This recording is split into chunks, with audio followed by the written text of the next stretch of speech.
1897 সালের 1 অক্টোবর প্রতিষ্ঠা হয় চাঁদপুর পৌরসভা। তৎকালীন গ শ্রেণীভুক্ত পৌরসভাটি 1986 সালের 23 সেপ্টেম্বর ক শ্রেণীতে উন্নীত হয়। সময়ের সাথে পাল্লা দিয়ে 25.61 বর্গ কিলোমিটার আয়তনের পৌরসভায় জনসংখ্যার পাশাপাশি যানবাহন বাড়লেও বিভিন্ন সময় বেদখল হয় পৌর এলাকার সড়কের জায়গা। এতে অপরিকল্পিতভাবে তৈরি করা সড়ক আরও সরু হয়ে দুর্ভোগের কারণ হয়ে দাঁড়িয়েছে।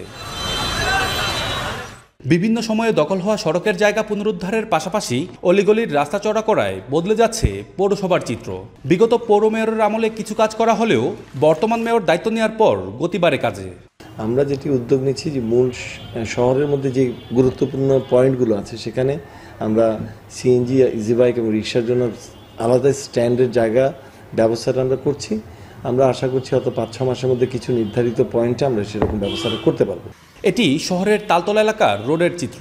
সড়কটি গিয়ে মিশেছে শহরের প্রাণকেন্দ্র কালীবাড়ি শপথ চত্বরে। চলাচলের অন্যতম গুরুত্বপূর্ণ এই সড়কটির বিভিন্ন জায়গায় দখলদারদের উচ্ছেদ করে ও বিভিন্ন প্রতিষ্ঠানের জমি দেয়ায় বাড়ানো হয়েছে অন্তত 5 থেকে 12 ফুট। শুধু কুমিল্লা সড়কই নয়, শহরের কালীবাড়ি মোড়, মিশন রোড মোড়, ট্রাক রোড, হাজী মহসিন রোড সহ বাড়ানো হয়েছে নতুন বাজার ও পুরান বাজারের বিভিন্ন সড়ক। তৈরি হয়েছে ফুটপাত ও পানি নিষ্কাশনের ড্রেন নির্মাণ করা হচ্ছে পানি নিষ্কাশনের জন্য এবং ফুটপাত তৈরি করা হচ্ছে মানুষের চলাচলের জন্য। এটা খুব প্রশংসনীয় একটা উদ্যোগ। আমাদের ড্রেনেজ ব্যবস্থা ছিল না, এখন ড্রেন হয়েছে, ড্রেনের ফুটপাতের রাস্তা হয়েছে, মানুষ হাঁটা চলাফেরা করতে পারে, বৃষ্টি হলে বেশি পানিবদ্ধ হয় না। সড়ক চওড়া করা হলেও মাঝ রাস্তায় যানবাহন পার্কিং করে রাস্তা সংকুচিত করছে চালকরা। এতে অচলাবস্থা সৃষ্টি হচ্ছে বিভিন্ন সড়কে। সিএনজি, অটোরিকশার পার্কিংয়ের জায়গা হকারদের দখলে থাকায় ভোগান্তিতে পড়ছে চালকরা। অন্যদিকে শহরের প্রায় প্রতিটি রাস্তায় বিভিন্ন পণ্যের পসরা সাজিয়ে বসেছে হকাররা। এতে সৃষ্টি হচ্ছে যানজটের। এই যে গাড়ি ঘোড়া যে বাড়তেছে সেটাও কিন্তু পরিমাণটা মানে গ্র্যাজুয়ালি ওটাও বাড়তেছে। দ্যাটস ওয়াই দুইটার যে সামঞ্জস্য ভারসাম্য সেটা কিন্তু নষ্ট হয়ে যাচ্ছে। আমি যখন কালীবাড়ি পার হইতে যাই তখন আমার হাইটে গেলে সর্বোচ্চ 2 মিনিট লাগে, কিন্তু এইটা যখন হচ্ছে আমি কোনো অটোতে থাকি বা কোনো রিক্সায় থাকি তখন দেখা গেছে এইটার টাইম ভ্যালুয়েশন দাঁড়ায় যায় হচ্ছে আপনার আধা ঘন্টা। রাস্তার যে অনুযায়ী হচ্ছে বেশি হচ্ছে গাড়ি অটো সিএনজি অনেক অতিরিক্ত সিএনজি। পৌর কর্তৃপক্ষের দেয়া তথ্য মতে গত 3 বছরে পৌরসভার বিভিন্ন এলাকায় 8 কিলোমিটার রাস্তা চওড়া করার পাশাপাশি চলছে ফুটপাত ও পানি নিষ্কাশনে ড্রেন তৈরির কাজ। এতে খরচ হয়েছে প্রায় 25 কোটি টাকা।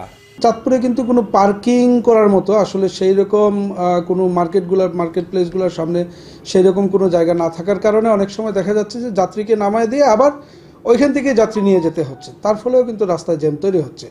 তো সেটা যাতে না হয় আমরা আমাদের দিক থেকে সর্বোচ্চ চেষ্টা করছি। কোনো ভবনই একেবারে পরিকল্পিতভাবে হয়নি, নকশা অনুযায়ী হয়নি।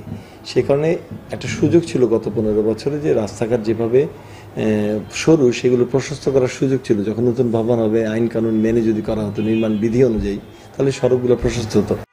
পৌরসভায় নিবন্ধিত প্রায় 2600 অটোরিকশা ও প্রায় 5000 রিক্সা রয়েছে।